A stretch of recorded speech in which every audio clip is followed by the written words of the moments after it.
ওয়ালাইকুম। আমরা আজকে এখানে কেন আসছি? ওয়ালাইকুম আসসালাম। আমরা আজকে মূলত এখানে আসছি আমাদের নেতা এস শরফুদ্দিন আহমেদ সান্টু ভাইকে দলের পক্ষ থেকে, বাংলাদেশ জাতীয়তাবাদী দলের পক্ষ থেকে মনোনীত করা হয়েছে।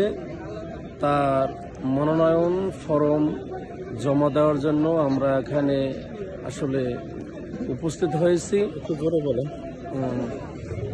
এখন আমরা 80% আশা রাখি বাংলাদেশ জাতীয়তাবাদী দলের প্রতীক ধানের শীষ মার্কায় এস শরফুদ্দিন আহমেদ সান্টু ভাইকে এই আসন থেকে বরিশাল 2 আসন বানাইপুরা উজিরপুর থেকে জনগণে ভোট দিয়ে তাকে নির্বাচিত করবে ইনশাল্লাহ।